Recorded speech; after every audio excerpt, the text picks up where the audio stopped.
Deluxe episode 18 Sajjad حسن۔ مہرالہ وہ ہمارا بچہ تھا، یقیناً میں نے سوچا ہے۔ مہرالہ مہرباش ہلکا سا مسکرائی اور بولی، مجھے لگا وہ تمہارے لیے صرف ایک ہتھیار تھا جس کے ذریعے تم مجھ سے بدلہ لے رہے تھے۔ تمہیں ایسا کیوں لگا؟ میں زہران ممدانی کی پیشانی گہری شکن میں ڈل گئی۔ آج کی رات مہرالہ کا انداز اسے عجیب سا محسوس ہو رہا تھا۔ وہ کچھ کہنا چاہتا تھا مگر توران کاسی کے پیدا کیے گئے ہنگامے کی وجہ سے اسے فوراً جا کر معاملہ سنبھالنا پڑا۔ اس کا سامنا صرف روتی ہوئی توران سے ہی نہیں تھا بلکہ بے قابو کاسی خاندان سے بھی تھا۔ اس نے مہرالہ کے ہاتھ میں مہمانوں کے کمرے کا کارڈ تھمایا اور کہا، کمرے میں جا کر کپڑے بدل لو۔ اگر وہ کپڑے بدل لیتی تو کسی کو معلوم نہ ہوتا کہ وہی اس کے ساتھ اس کمرے میں تھی۔ اور جہاں تک انٹرنیٹ پر پھیلنے والی افواہوں کا تعلق تھا، زہران انہیں آسانی سے سنبھال سکتا تھا۔ وہ نہیں جانتا تھا کہ مہرالہ کیا سوچ رہی ہے اور کیا منصوبہ بنا رہی ہے۔ آتش بازی کا شو جو اصل میں بعد میں جو ہونا تھا، 2 گھنٹے پہلے رات 8 بجے شروع کر دیا گیا تھا تاکہ سب کی توجہ اس شرمناک واقعے سے ہٹا دی جائے۔ آتش بازی نے سیاہ آسمان کو روشن کر دیا۔ خوبصورت روشنیوں نے لوگوں کو اپنی طرف کھینچ لیا۔ برف سے ڈھکے پر لوگ جمع ہونے لگے۔ چند ہی لمحوں میں وہ جگہ دوبارہ زندہ دل اور پررونق ہو گئی۔ چمکتی ہوئی آتش بازی نے وقتی طور پر لوگوں کو اس ذلت آمیز واقعے کو بھلا دیا۔ اس لمحے سب کی نظریں صرف آسمان میں کھلتے رنگوں پر تھیں۔ دولت اور طاقت بھی انسان کو ان لمحاتی خوبصورتیوں سے لطف اندوز ہونے سے نہیں روک سکتی۔ کالسٹرا پھوٹ پھوٹ کر رو رہی تھی۔ کیلون اس کے پاس کھڑا نرمی سے اسے تسلی دے رہا تھا، تمہیں پہلے ہی سوچ سمجھ کر قدم اٹھانا چاہیے تھا، تم کوئی بچی نہیں ہو۔ کالسٹرا کو اپنی حرکتوں پر شدید پچھتاوا ہو رہا تھا۔ توران کا تھپڑ اس کی سب سے چھوٹی پریشانی تھی۔ اس وقت اس کی سب سے بڑی فکر مہرالہ کی حیثیت تھی۔ مجھے کیسے پتا ہوتا کہ اس کا آدمی خود مسٹر ممدانی ہے؟ اگر اسے معلوم ہو گیا کہ یہ سب میں نے پلان کیا تھا تو نہ صرف اسپتال کی شیئرز گئے بلکہ کاسی خاندان بھی تباہ ہو جائے گا۔ اسی لیے میں نے کہا تھا کہ تمہیں ہوش سے کام لینا ہوگا کیلون۔ کالسٹرا نے ابھی تک یہی سمجھ رکھا تھا کہ مہرالہ صرف زہران کی رکھی ہوئی عورت ہے، چاہے وہ صرف ایک رکھوالی ہی کیوں نہ ہو۔ وہ کوئی عام عورت نہیں تھی، وہ زہران ممدانی کی رکھوالی تھی۔ سب جانتے تھے کہ زہران اپنی چیزوں کی کتنی سختی سے حفاظت کرتا ہے۔ کالسٹرا نے بے چینی سے پاؤں پٹکا۔ اس کے چہرے پر گہری گھبراہٹ تھی۔ اب وہ کیا کرے گی؟ اس سماجی حلقے میں اب اس کے لیے کوئی جگہ باقی نہیں رہی تھی۔ اسی لمحے اس نے مہرالہ کو راہداری میں چلتے دیکھا۔ وہ مہرالہ سے ڈرتی ہوئی تھی اور اس سے نفرت بھی کرتی تھی۔ وہ تن سے باز نہ تھی۔ صرف اس لیے اکڑ مت جاؤ کہ تم مسٹر ممدانی کی رکھوالی میں بن گئی ہو۔ وہ بس تم سے دل لگی کر رہا ہے۔ تم نے کاسی خاندان کو ناراض کر دیا ہے، اب تمہارا انجام برا ہوگا۔ وہ اب بھی یہ نہیں جانتے کہ مہرالہ زہران کی آپ کا بیوی ہے۔ کیلون تقریباً اس کی نادانی پر حیران ہو چکا تھا مگر یہ راز بتانا اس کا کام نہیں تھا۔ وہ مہرالہ کے سامنے آ کر بولا، مہرالہ، اسے نظر انداز کرو، یہ بولنے سے پہلے سوچتی نہیں ہے۔ مہرالہ نے کیلون کی طرف ہلکا سا سر ہلایا۔ ان کے درمیان ایک خاموش مفاہمت تھی جسے کوئی لفظوں کی ضرورت نہیں تھی۔ پھر اس نے نظریں کالسٹرا پر جمائیں اور نہایت نرمی مگر بے حس آواز میں بولی، اگر میں اپنی زندگی کا انتخاب نہیں کر سکی تو کم سے کم یہ تو منتخب کر سکتی ہوں کہ میں کس طرح مروں۔ کالسٹرا مہرالہ کی سرد نگاہوں سے کام گئی اور اس کے پاس کہنے کو کچھ نہیں تھا۔ اس نے دھیرے سے کہا، کیلون، کیا تمہیں نہیں لگتا کہ وہ عجیب سا رویہ اختیار کر رہی ہے؟ اس کا مطلب کیا ہے مجھے نہیں معلوم مگر مجھے اس سے اچھا احساس نہیں ہو رہا۔ آتش بازی کا شو جاری تھا۔ رات کا آسمان اتنا روشن ہو گیا جیسے دن نکل آیا ہو۔ کنان کو شور والی جگہ پسند نہیں تھی۔ وہ ضد کرنے لگا۔ توران نے کسی کو کہا کہ اسے اس کے کمرے میں لے جایا جائے، اس کے سونے کا وقت ہو چکا ہے۔ مینا نے اسے باہوں میں اٹھایا اور واپس کمرے کی طرف جانے لگی مگر کنان نے قریب رکھی ہوئی کیک کی طرف اشارہ کیا۔ وہ ضد کرنے لگا، ماسٹر کنان، رات میں میٹھا نہیں کھانا سکتے، دانت خراب ہو جائیں گے۔ اے مگر کنان باز نہ آیا۔ وہ کیک بالکل ویسی لگ رہی تھی جیسے اس کی ماں بنایا کرتی تھی۔ جیسے اس نے اپنی ماں نہیں مل سکتی تھی تو کم سے کم وہ کیک تو کھا سکتا تھا جو اس کی ماں جیسی لگتی تھی۔ مینا کے پاس بات ماننے کے لیے سوا کوئی چارہ نہیں تھا۔ اس نے اسے نیچے بٹھایا اور کہا، ایک لمحے رکیے مسٹر کنان، میں ابھی لاتی ہوں۔ جیسے ہی وہ گئی، کنان کی نظر راہداری میں چلتی ہوئی مہرالہ مہرباش پر پڑی۔ اس کی آنکھیں فوراً چمک اٹھیں۔ کنان ممدانی ہمیشہ مہرالہ مہرباش کو دوبارہ دیکھنے کی تمنا رکھتا تھا۔ لڑکھڑاتے قدموں کے ساتھ وہ اس کی طرف دوڑ پڑا۔ مہرالہ نے مسکرا کر اس کی طرف ہاتھ بڑھایا۔ میرے پیارے کنان، کیا تم میرے ساتھ چلنا چاہتے ہو؟ کنان اس کے الفاظ نہیں سمجھ سکتا۔ وہ بس اتنا جانتا تھا کہ اس نے ہاتھ بڑھا دیا اور اسے بس اس ہاتھ کو تھام لینا تھا۔ اس نے بلا جھجک اپنا موٹا سا ننھا ہاتھ مہرالہ کی تیری میں رکھ دیا۔ مہرالہ نے اسے اٹھا لیا تو کنان نے فوراً اس کی گردن سے لپٹ کر چہرہ اس کی رگڑا رگڑ دیا، بالکل کسی ننھے بچے سے پلے کی طرح، اور محبت بھرے لہجے میں بولا، مما۔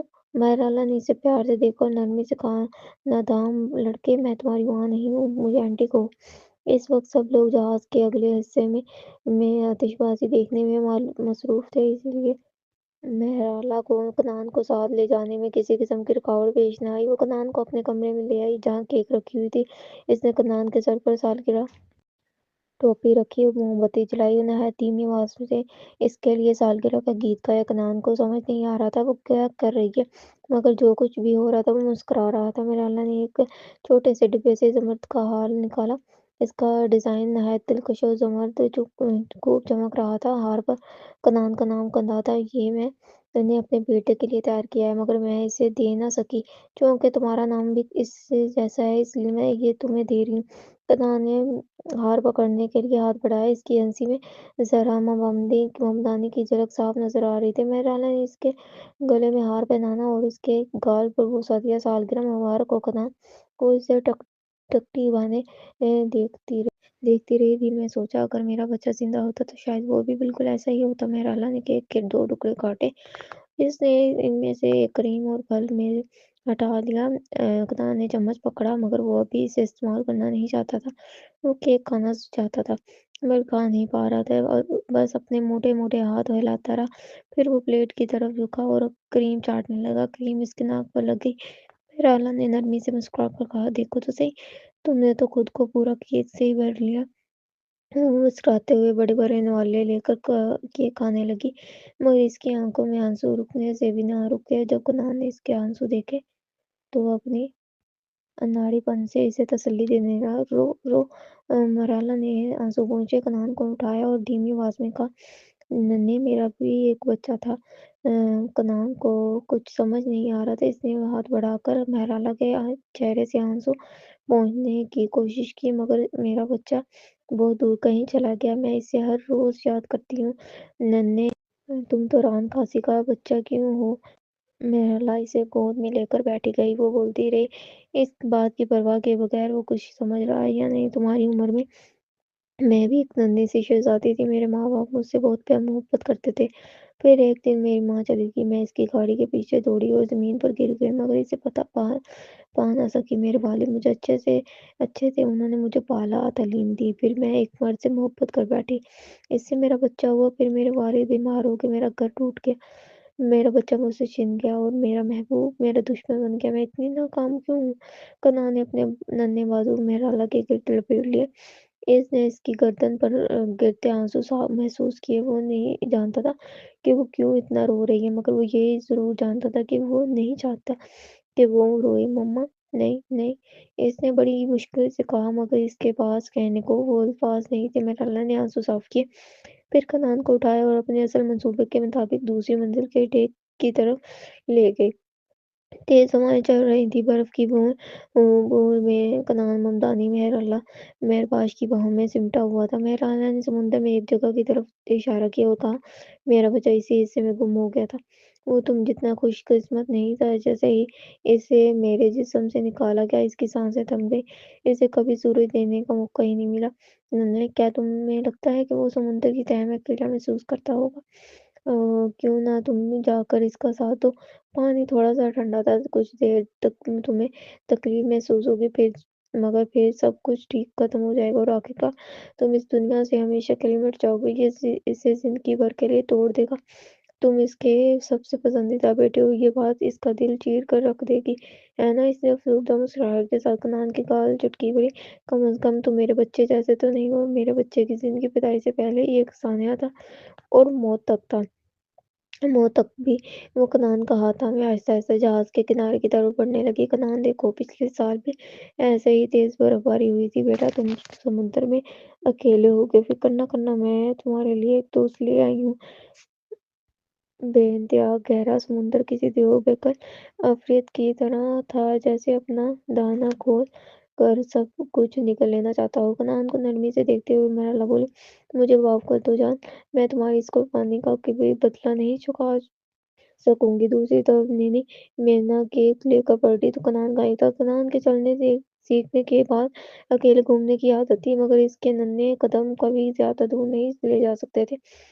کیک ہاتھ میں لیے وہ اسے ڈھونڈنے نکلی اور مواصلت دی، ماسٹر کنان آپ کہاں چھپ گئے ہیں؟ مگر جیسے ہی اس نے نظر خالی راہداری پہ پڑی، اس کے دل میں خوف اتر آیا۔ کیک لینے میں بس چند لمحے لگے، اتنی دیر میں چلنا سیکھنے والا بچہ اتنی لمبی راہداری میں کہاں غائب ہو گیا؟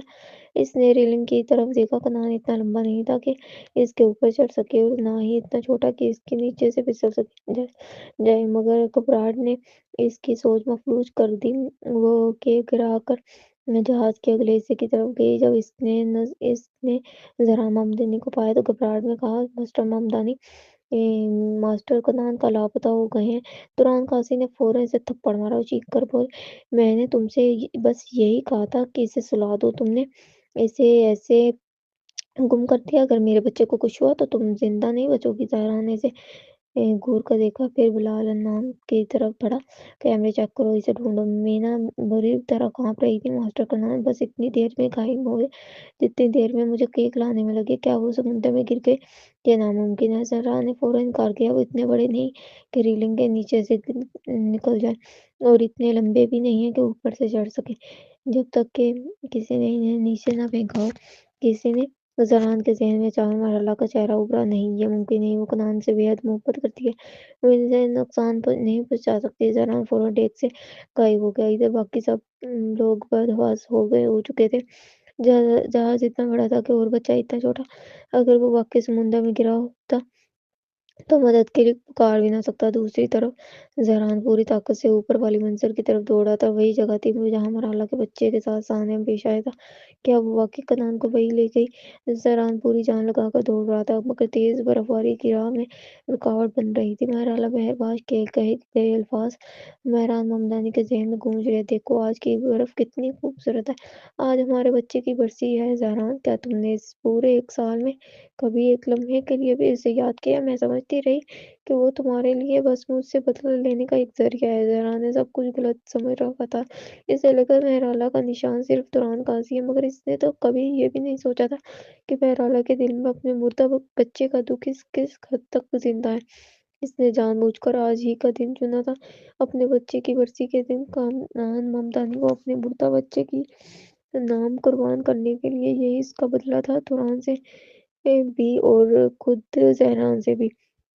زہران گھبراہٹ اور غصے میں جل رہا تھا۔ مہرالہ وہی تھی جو پہلے تھی۔ اس نے کبھی اپنے انتہا پسند خیالات کو ترک نہیں کیا تھا۔ چند ہی لمحوں میں اس کے دل نے جذبات کا طوفان جھیل لیا، اس کی ہتھیلیاں ٹھنڈے پسینے سے بھیگ گئیں۔ وہ پوری طاقت سے اوپر والی منزل کی طرف دوڑا۔ آتش بازی کا مرحلہ ختم ہو چکا تھا اور اگلے مرحلے کی تیاری ہو رہی تھی۔ اس لمحے یوں لگ رہا تھا جیسے پوری دنیا خاموش و سیاہ ہو گئی ہو، مگر بس زہران کے قدموں کی آواز سنائی دے رہی تھی۔ دوسری منزل کے ڈیک پر کوئی موجود نہ تھا۔ وہ فوراً ریلنگ کے کنارے پہنچا۔ سمندر اب بھی دہاڑ رہا تھا، لہریں مسلسل جہاز سے ٹکرا رہی تھیں۔ زہران کو کوئی نظر نہ آیا۔ کیا وہ بہت دیر سے پہنچا؟ ایک سرد لہر اس کے سر سے پاؤں تک اتر گئی۔ نیچے سے اچانک نیچے سے نینی مینا کی آواز آئی جو خوشی سے روتے ہوئے چیخ رہی تھی، ماسٹر کنان آپ کہاں یہاں کیسے آ گئے؟ آپ تو مجھے جان سے مار دیا تھا، آپ نے تو مجھے جان سے مار دیا تھا مگر مل گئے مجھے ماسٹر کنان مل گئے۔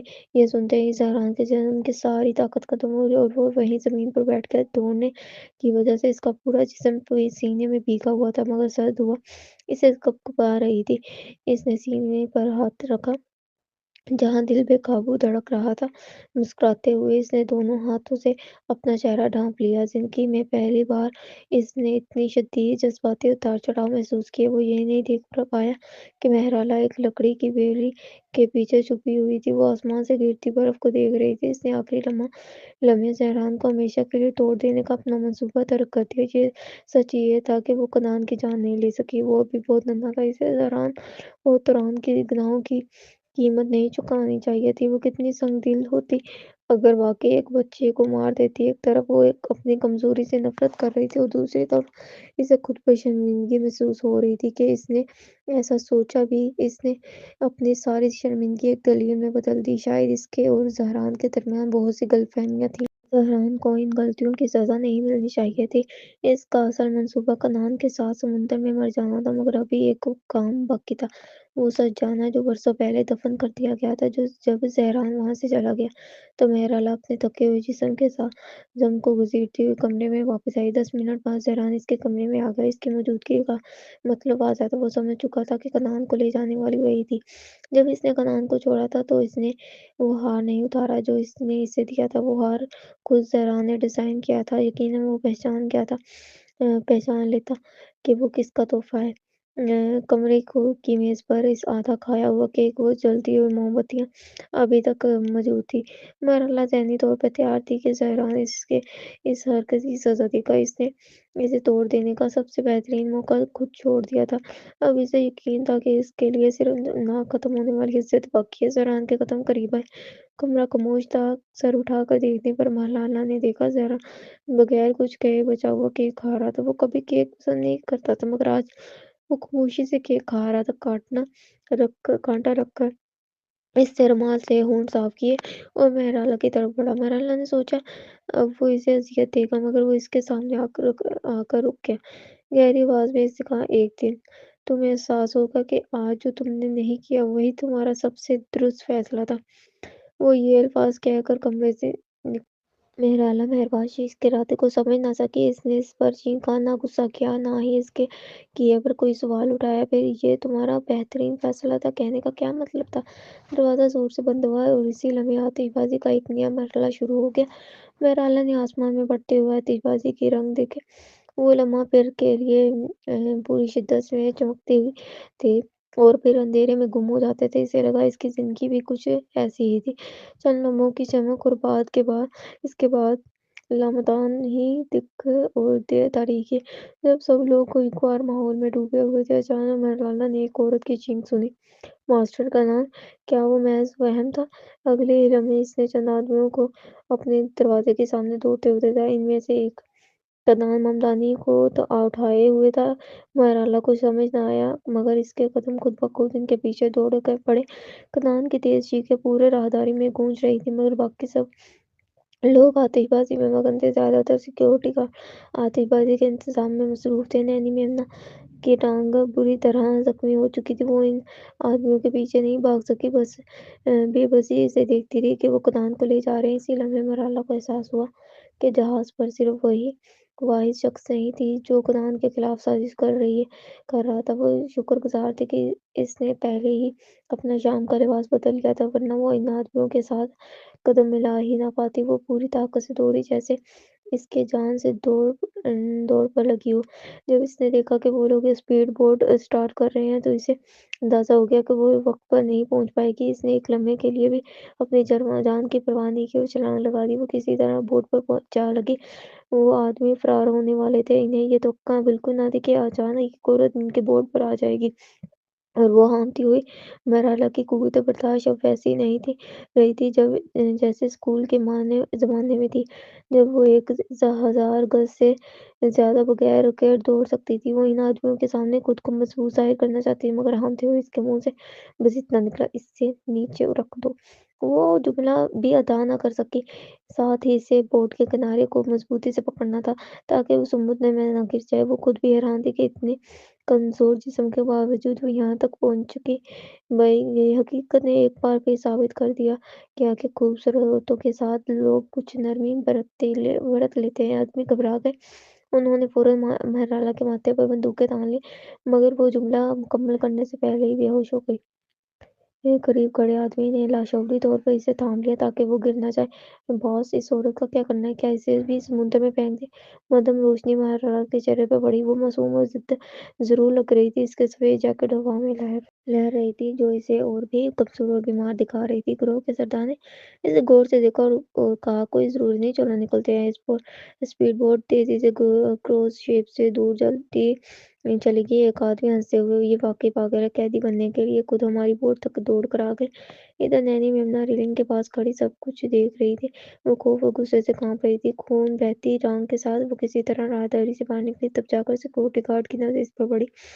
ماسٹر کنان کو اغوا کر لیا گیا ہے۔ وہ اپنی زخمی ٹانگ کی پرواہ کیے بغیر گھسیٹتی ہوئی زنان ممدانی تک پہنچی۔ تو عکاسی کا پہلا ردعمل اسے زور سے تھپڑ مارنا تھا۔ "میرا بیٹا یوں کسی کے ہاتھ کیسے لگ گیا؟ تم ایک بچے کی دیکھ بھال بھی نہیں کر سکتی تھی؟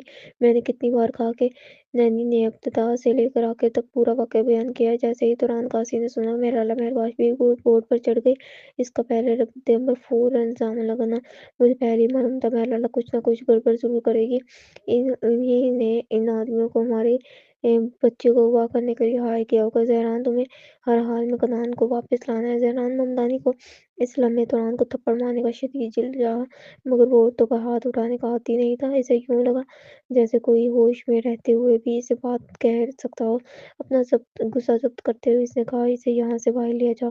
بلارا نام پہلے ہی تفتیش شروع کر چکا تھا۔ جب زہرا نے فوٹیج میں دیکھا مہرالہ خوف ہو کر ان آدمیوں کے پیچھے دوڑی تو اس کا دل دہل کر رہ گیا۔ وہ کسی سے بہتر جانتا تھا کہ اگر مہرالہ کنان کو تو نقصان پہنچانا چاہتی تو وہ بہت پہلے ہی کر چکی ہوتی۔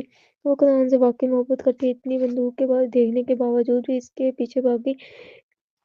پریشان لہجے میں بلا نے آہستہ سے کہا، "سر، کہیں ایسا تو نہیں کہ آپ کی شناخت ظاہر ہو گئی ہو؟ کیا وہ لوگ ماسٹر کنان کو اس چیز کے لیے بدلے لینا چاہتے ہیں؟" زہرا نے ہونٹ بھینچ لیا۔ اس کی سرد فطرت پورے کمرے میں حاوی ہو گئی۔ نہیں، اس نے فوراً یہ امکان مسترد کر دیا۔ اس نے دوبارہ اس فوٹیج کو چلایا جس میں اغوا کار فائرنگ کرتے دکھائی دے رہے ہیں۔ اگرچہ وہ نقاب میں تھے مگر ان کے پستول صاف نظر آ رہے تھے۔ اس نے فوٹیج زوم کرتے ہوئے کہا، "ان کے ہتھیار دیکھو، یہ MK23 ہے۔ یہ ابتدائی دور میں اسپیشل فورسز کی معیاری ہتھیار تھے۔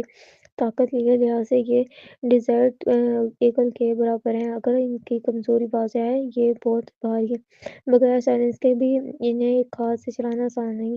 آج کے زمانے میں کوئی بھی ایسے بھدے اور پرانے ہتھیار استعمال کرنے کا نہیں سوچے گا۔ دوسری بات، ان کے بھاگنے کا انداز دیکھو، یہ ترتیب یافتہ اسپیشل فورسز کا اندازہ نہیں ہے۔ اگر وہ ہوتے تو پورے جہاز کو یرغمال بناتے۔ صرف ایک بچے کا نہیں۔" بلال الجھن میں پڑ گیا۔ اگر وہ لوگ نہیں تھے تو پھر ممدانی خاندان سے ٹکر لینے کی ہمت کس نے نہیں ہے؟ زہرا نے ہاتھ پیچھے باندھے اور دور سمندر کی طرف دیکھنا اور پرعزم لہجے میں کہا، "جو بھی ہو، انہوں نے اس کارروائی پر بہت سے محنت کی اور چونکہ ان کا مقصد کسی کی جان لینا نہیں تھا، اس کا مطلب یہ ہے کہ سب پیسے کے لیے کیا گیا ہے۔" بلال نے سر ہلاتے ہوئے کہا، "یہ درست ہے۔" تو تران قاسمی نے انویٹ کی تشہیر پر بہت پیسہ لگایا تھا، خاص طور پر آتش بازی پر لاکھوں خرچ کیے۔ اتنی بڑی رقم نے یقیناً کسی کو کنان کے اغوا کرنے پر اکسایا ہوگا۔ مزید یہ کہ ایونٹ کی تفصیلات بھی اسی نے عام کی تھی۔ سیکورٹی بھی ہمیں سنبھالنی تھی، مگر اس نے اصرار کیا کہ اس کے چچا انتظام کریں۔ مگر مقصد صرف پیسے بنانا ہوتا تو ٹھیک تھا، مگر ماسٹر کنان اغوا ہو گیا اور مہرالہ بھی ساتھ چلی گئی۔ مہرالہ کا ذکر آتے ہی زہرا کی پیشانی پر بل پڑ گئے۔ اگر اغوا کار صرف تعاون چاہتے تو وہ کنان کو فی الحال نقصان نہیں بناتے، مگر مرحلہ نے خود کو خطرے میں ڈال دیا۔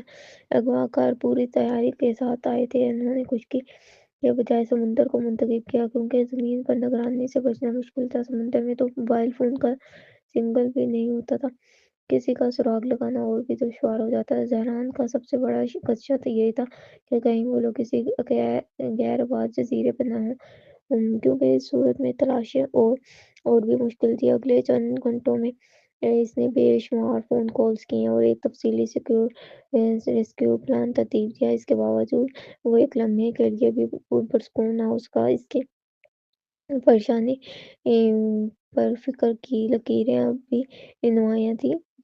کروز شپ سے سورج نکلنے سے پہلے ہی شیڈول سے کنارے لگ گئی۔ مہمانوں کو کچھ معلوم نہ ہوا کہ اندر کیا ہو رہا ہے، وہ بس یہی سوچ رہے تھے تقریباً اچانک کیوں ختم کر دی گئی۔ تمام مہمانوں کے اتر جانے کے بعد تران قاضی کا غصہ پھٹ پڑا۔ تم نے ابھی تک مرحلہ مہرباش کے پیچھے لوگ کیوں نہیں لگائے؟ وہ بدبخت ضرور اغواکاروں کے ساتھ ملی ہوئی ہے۔ کسی نے میرے بیٹے کو اٹھوایا ہے۔ وہ بلال انعام کو اس کی باتیں سن کر زوردار تھپڑ مارنے کا دل چاہا۔ اس نے اس شخص کو گھسیٹ کر کمرے میں دھکیل دیا جس کی وجہ سے یہ ہوا تھا۔ معاذ کیروانی یعنی تران قاضی کا ماموں یہ دیکھتے ہی تران مزید بھڑک اٹھی۔ اس کا کیا مطلب ہے؟ تم مرحلہ کو ڈھونڈنے کے بجائے میرے ماموں کو یہاں کیوں لائے ہو؟ تمہیں حقیقت جاننی ہے تو پہلے خود وضاحت دو۔ زہران ممدانی صوبے پر بیٹھا، اس کے چہرے پر سخت ناگواری تھی۔ اس نے رسیدوں کا ایک بنڈل میز پر پٹک دیا۔ میں نے کانر کی سالگرہ کے لیے $10 لاکھ کا بجٹ رکھا تھا، بتاؤ اس میں سے کتنا تم نے اپنی جیب میں ڈالا؟ معاذ کیروانی جو حناد قاضی کا اکلوتا بھائی تھا، اس کے وفات کے بعد ہمیشہ قاضی خاندان کی سرپرستی میں رہا، مگر سستی اور جوئے کی عادت اس کی کمزوری تھی۔ یہ صاف ظاہر تھا کہ تران نے اس لیے ماموں کو انتظامات سونپے تاکہ وہ بیچ میں کمیشن کھا سکے۔ اگر صرف پیسے بنانا مقصد تھا تو بھی ٹھیک تھا، مگر کیا تم نے کبھی سوچا کہ تم اس کے قابل بھی ہو؟ زہران کی آواز سرد تھی، مگر وہ ہر لفظ تیز دھار تھا۔ تم نے لاگت کم کرنے کے لیے باسی کھانا خریدا، وہ بھی کسی حد تک برداشت ہو سکتا تھا، مگر تم نے وہ پیشہ ور سیکورٹی ٹیم ہی فارغ کر دی جس پر میں نے بھاری رقم دی تھی۔ تم نے ان کی جگہ گلی کے آوارہ لوگوں کو کھڑا کر دیا جنہیں باڈی گارڈنگ کا کوئی تجربہ نہیں۔ وہ سب آتش بازی جلانے اور تماشا دیکھنے میں لگے رہے اور اسی دوران اغوا ہو گیا۔ یہی تمہاری نااہلی تھی جس نے بڑا حفاظتی خلا پیدا کیا؟ مسٹر ممدانی مجھے وضاحت کرنے دیں۔ میں زہران پہلے ہی کھڑا ہو چکا تھا اور اس کا سایہ معاذ پر پڑتے ہی فضا مزید بھاری ہو گئی۔ اس کی آنکھوں میں غصہ دکھ رہا تھا۔ پیسے بچانے کے لیے تم نے اصل شیف رکھے اور اس کے شاگرد نکال دیے، سستے لوگ رکھ لیے۔ جب تمہیں اپنا پچھواڑا لگتی ہے۔ معاذ ہڑبڑا کر بولا، میں تو صرف اخراجات کم کرنا چاہتا تھا، آپ کے پیسے درختوں پر تو۔ زہران نے اس کے کندھے پر زوردار لات ماری۔ معاذ دار سے کراہت ہوا، رحم کی بھیک مانگنے لگا۔ زہران کی نگاہیں اس پر جمی تھیں تو وہ فوراً خاموش ہو گیا۔ تمہاری لالچ کی وجہ سے یہ لوگ بغیر پس منظر چیک کیے جہاز پر چڑھے۔ میرا بیٹا تمہاری کمائی کے چکر میں اغوا ہو گیا، اگر اسے کچھ ہوا تو میں تمہیں شارک کے حوالے کر دوں گا۔ تران نے رسیدیں دیکھی، صرف انڈوں کی قیمت مارکیٹ سے 5 گنا لکھی ہوئی تھی۔ وہ جانتی تھی کہ ماموں لالچی ہے، مگر اسے اندازہ نہ تھا کہ وہ اس حد تک جائے گا۔ ماموں یہ سب آپ کی وجہ سے ہوا۔ اس نے کاغذات معاذ کے منہ پر پھینٹے مارے۔ معاذ اب بھی صفائیاں دینے لگا، مجھے کیا معلوم تھا کہ یہ سب ہو جائے گا، میں نے تو پہلے ہی ترتیب بھی کروائی تھی۔ آپ کارنر کے اغوا کا الزام مجھ پر نہیں ڈال سکتے۔ زہرا نے اس کے کندھے پر پاؤں اور زور سے رکھ دیا۔ ایک اور جھوٹ بولا تو زبان کاٹ دوں گا۔ معاذ نے کانپتے ہوئے دونوں ہاتھ منہ پر رکھ دیے۔ زہرا کے دل میں قتل کا جذبہ اٹھ رہا تھا۔ مرحلہ اور کانر دونوں اس شخص کی وجہ سے خطرے میں تھے۔ اسی وقت بلال انعام باہر سے لوٹا، اس کے چہرے پر سنجیدگی تھی۔ تران قاضی تیزی سے زہرا ممدانی کے پاس پہنچی اور بولی، یہ سب مرحلہ کا ہی کام ہو سکتا ہے، بس اس کی تفتیش کرو۔ بدترین صورت میں بھی کائف مہرباش تو ہمارے ہاتھ میں ہے، اگر ہم اسے دھمکائیں تو وہ کارنر واپس کر دے گا۔ زہرا نے اچانک رکا اور مڑ کر تران کو دیکھا، اس کی آنکھوں میں دبایا ہوا غصہ بھڑک رہا۔ تران کبھی کبھی میں سوچتا ہوں تمہارے دماغ میں آخر چل کیا رہا ہے؟ ہوتا ہے۔ وہ ذرا سا آگے جھکا اور دھیمی مگر کاٹ آواز میں بولا، اگر جہانگیر کی وجہ سے نہ ہوتی تو میرا دل چاہتا تمہارا سر چیر کر دیکھوں کہ اندر کیا ہے۔ اس کی آواز نے تران کو لرزا دیا۔ اس کی نگاہوں میں صرف آگ اگلتا ہوا غصہ تھا، ایسا غصہ جو جلا کر راکھ کر دے۔ ذرا ضبط کیا گیا آخرت پر تھا، وہ خود کو روک رہا تھا مگر آنکھوں میں نفرت اور اشتعال رہا تھا۔